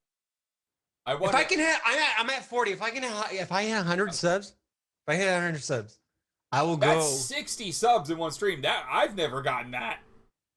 Hey, gotta reach for the stars, boy. I know you got more. You have more. You have more than that as current subscribers, so I don't feel like I'm making too hard of a ask. SP Zone. I have gone from 5 to 4, I think 40, 42 in the last couple of days. So I feel like we can do this. Okay, but look at the chat. SP Zone says, "I will deadass mail Kurt a GTX 970 to go to sleep." I gotta receive it in the mail first. Oh, nice. Oh, wow. Yeah. All right. So what I'm hearing is Kurt is setting an unreasonable goal so he can go for a very long time.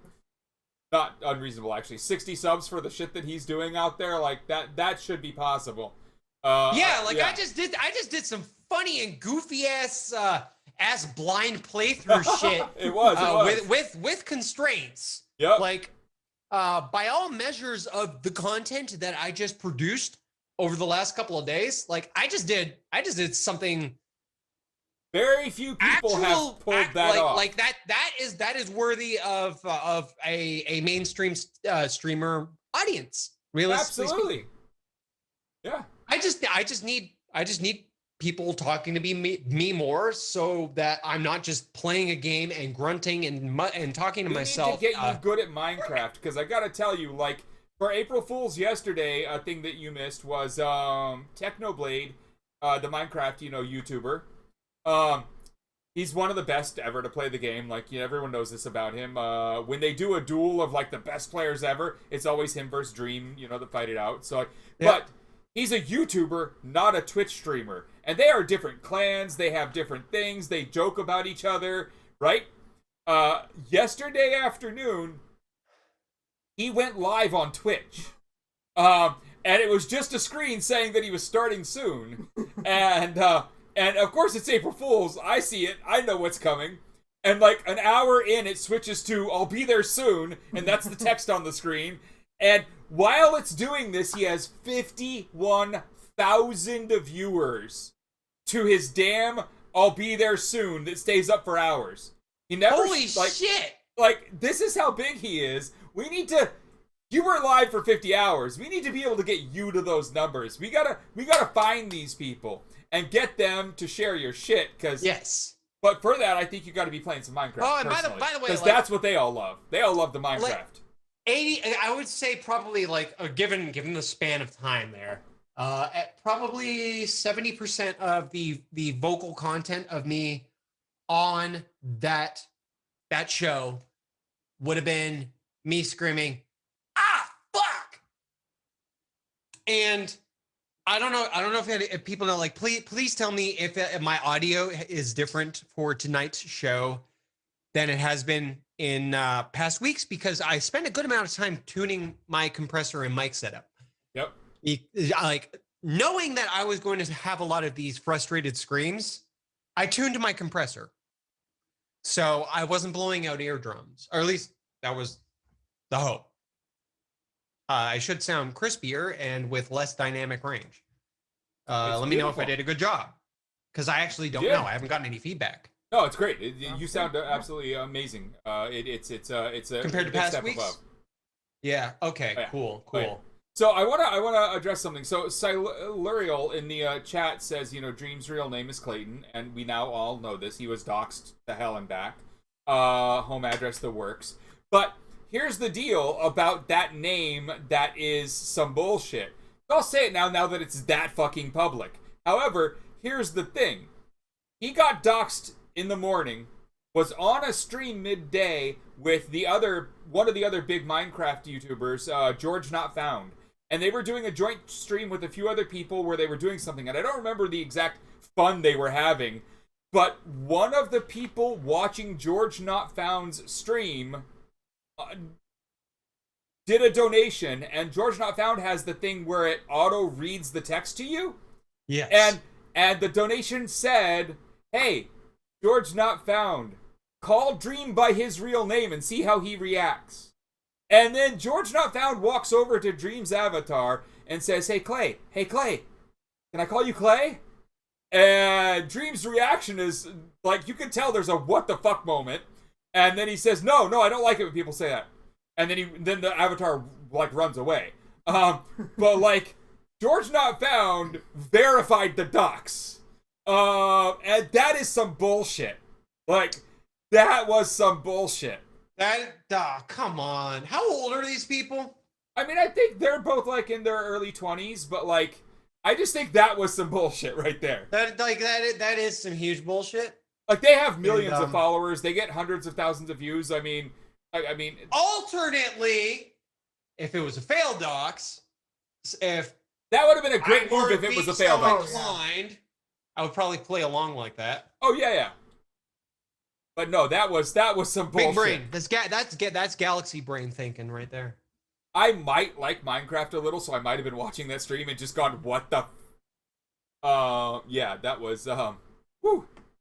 But anyways, yeah, I don't think, I mean, I've got, all my show notes that I always have. I don't think there's anything that we haven't talked about yet. So unless Chad has anything else, I want him to get to gaming, I guess. So maybe he can wear himself out and fall asleep soon. Yeah, like I'm in complete and utter, like, just my entire body is in chaos. If you because it's expecting to be doing something right now and to be processing visual and audio information that is not present, and it's throwing everything haywire, to say the least.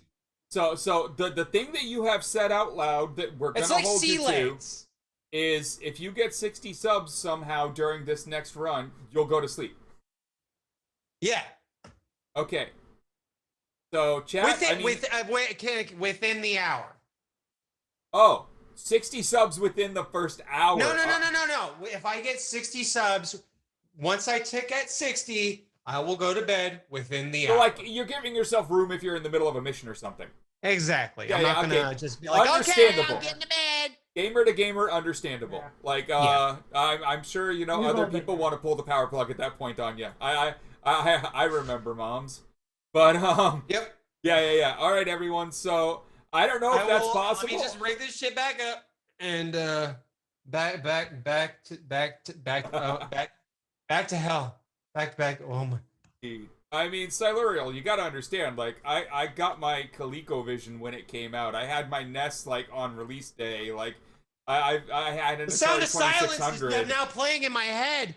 Like, I'm having PTSD. I've been playing games since I could walk, so right. But anyways, all right. I think we're gonna call the stream here, and that doesn't mean that we're leaving this second. That means we're giving Kurt enough time to get his back up and running on the other one, so we can raid him. And like after that raid hits, like you know, fucking, you know, sub talk, like actually like stay and talk. I like it when people do that, and right. I will learn to keep people engaged more as more people engage me. It's just, I mean, that's how it works. You gotta watch the chat. You gotta do all that fun stuff. Because like I've had a couple of people come in and be like, "Oh right, I forgot you don't talk." And I'm just like, "I do talk. I just need you to talk to me." I know, but you're both doing the same thing at that point, right? So because like when I focus on something, I'm going to be focused on it. But I'm glancing up and seeing that, like, okay, chat isn't moving, so I like. My brain is automatically like, okay, everything's cool. Just keep doing what you're doing. But that's not how it's supposed to work. Gotta break my brain more than I'm doing it myself. Because I'm breaking my brain pretty fucking hard right now. Right now you are, yeah. So I'm gonna say start getting your stream set up, but yes. But I'm also going to say, because, you know, there are very few people on this planet that I consider a friend. I entertain you with my gameplay. You entertain me by conversing and letting me bring myself out. Not because I hate people, but I've just never been good at making good friends. But I do consider you a friend, Kurt. I really do. And I hope you get some sleep soon. I will. Okay. And the second part You're to not that... my mom. The second part to that is not in the chair, on the floor. Because I don't think you make it to your bed. That's all I'm asking. You know, once I come to, because my neck is in absolute agony, I do crawl over to bed. Okay, yeah, I'm just saying, like, if you do it in the chair, it's going to be worse. Like, your neck is going to be way worse. You know this. You've done this. We all have. All types, anyways. All right, so he's getting set up. As for my 24-hour stream, Jeremy there, I did, during the break, have a little chat with Kurt about the idea of us getting him up to speed on Minecraft by doing, like, a weekend stream where we go all weekend building out, like, some big building or something. Without sleep! Yeah, so I don't know when that's going to happen. So we do a 48-hour thing. Like, I don't know what the fuck I'm doing in Minecraft. So he's going to have to deal with my annoying ass for 48 hours straight. Sign me the fuck up. Right? I mean, like, so... yes. So I think that might be the move. There is TNT and that I can blow shit up. It can. Well, we'll do, like, an hour kind of primer first so you get the basics, and then we'll go from there. Cool. You know? Yes. So the goal will probably be that, and by the way, Jeremy is active on the server. A few other people are too. If anyone else wants to be involved, even if you don't want to be in the chat or something, you just want to be, you know, there. We can work something out where we have more people involved too. Like, and you also don't have to stay the whole time. Only the two streamers I gotta make sure that all of my shit is set up. Like, I gotta do all the fucking, have all the bots set up, have all the fucking commands and stuff, because if the kids come in, they will expect things to be how they expect it, because we live in a hell world, and the children, they are replacing us. All right. Anyway, get your stream up. Yes. And then go straight to sleep. No. All right, chat. So what we're gonna do is he's gonna get his stream up, which you saw at the beginning of this. It takes a few minutes for him to get, you know, moved over. Although I think going back and forth through it, you know, it'll get way faster as time goes.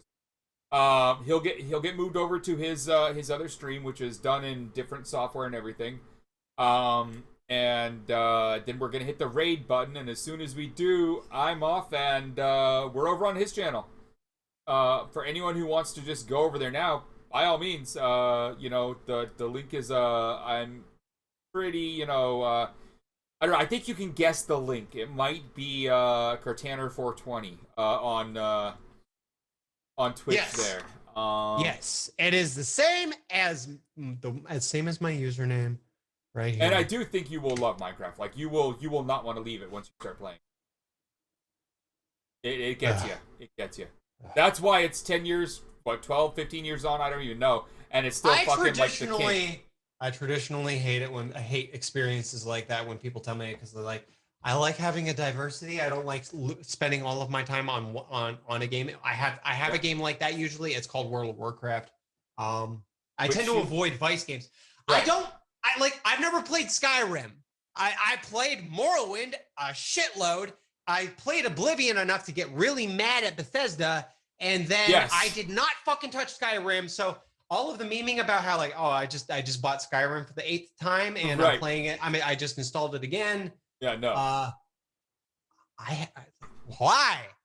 Be better to yourselves. Jesus. Damn straight. Okay, everyone. So here we go. Whew. Getting things up and running. I am. I'm just I'm sorry. I just had a moment where I had to angrily think of Todd Howard. That's fair. That is understandable. That smug motherfucker. Fucking Todd Howard. Seriously. See that mountain? You can go there. Fuck you. You can't go there on a horse that climbed 90 degrees. I know what shit show that game is. Fuck. Woo! Skyrim has amiibo support, that son of a bitch! How could you? There is Zelda equipment. You can get a Hylian fucking shield from a Zelda amiibo in Skyrim for the Nintendo goddamn Switch, you son of a bitch. I hate you. Fuck like you and that? your sweet little eyes. Ugh. Terminator Future Shock was your best game, you little twerp. Okay. I want everyone to know that Amanda Panda earned this one. So, just for, chat while he's setting up, it might look like Kirtaner's the one dying here, but for all we know, I died in my sleep tonight or something. I needed to seek some medical advice today, and who knows? I'm playing with fire right now. I started 2 days ago. Was shoe on head. That was literally the first thing I did was put a shoe on my head. Right? So, for chat, just so, no one's actually too terribly scared about that one. My right foot started swelling up almost 4 days ago, and it has little red spots forming, and it's getting big. Oh my God, there's a shoe on your head. It was requested by chat. I actually didn't know that there was a shoe on your head. I just saw somebody say it in chat. By chat. So, it's on my leg where my knee got really injured a couple years ago now, like really badly injured. I tore my PCL and my MCL both. That knee is destroyed. And with all that extra damage on top of the already existing, I'm getting older, the foot, it seems to be related to that. It doesn't seem to be a blood clot or any of that fun stuff. Basically what I've got to do is wear a compression sock and keep my leg up at the night when I'm sleeping and all that. And we're going to watch for a couple days and see if that starts to bring it down. And if it does, then we know, that I'm just having some circulation issues, and, taking that and an NSAID, aspirin, will start to, fix that right up. If instead it's like a blood clot and that thing clears, it might just go on flying through to my brain or something, and then I've got minutes. Not much we can really do about it. But the foot would be way larger if it was a blood clot. It doesn't look like that to me at all. It's just big enough that it's annoying the shit out of me. That thing where the skin is just stretching enough that it itches? It's doing that right now. It's not like breaking. Which is, it's not like Elephant Man here. I don't have that going on. I have a skin condition that makes any kind of like pressure on it makes it do it that naturally. So half of my fucking body is all ballooned up and itchy as hell almost all the time. But so my foot's doing that right now. And we'll see. I mean, it should be good. I've got the compression sock on it already. And I'm gonna do my best for the next few days to put it up and all that fun stuff when I sleep, and maybe when I'm Minecrafting over the weekend, I'll find a comfortable position to do that in. But if for some reason you all hear that I get rushed to the hospital, well, you know why. Although I really don't think that's where we are. I do think it's just a few days of keeping it up and whatnot. Yeah, good times. Something to talk about while we're waiting for Kurt to go on and do a little more here. Standing desks are interesting, but like they won't help with the fact that my foot needs to be above my head, or above my heart, not below my heart right now. I do a fair amount of standing. I get up, I walk around, all that fun stuff. But I've learned to do my stretching. You'll see me on the show sometimes. I get my stretching in. But yes, good times. So I got a little advice earlier, and I'm taking it. And we'll see how that goes in the next couple days. If in a couple days it isn't any better, just so everyone, I will take myself to the hospital. I will get it really, dealt with. But if, tomorrow I'm feeling that it's going down, if the next day it is, we're all good. And I can say that I put it up last night, and it was above, my head last night while I slept, and it was smaller this morning. So I think we're good. Yeah, I have a lot of problems with government, which means I don't have any of the government health insurance right now, and they won't give it to me until I fix them. And I don't have insurance, so I don't want to go to the hospital.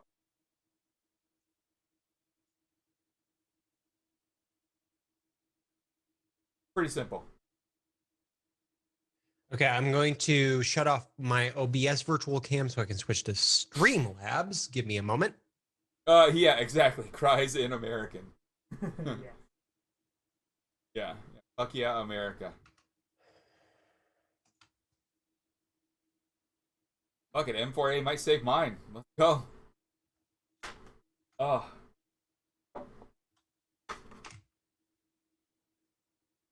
Alright, and that's the screen I normally see when I'm waiting for Kurt to show up. That's his OBS virtual cam is not pointed at anyone right now kind of a screen.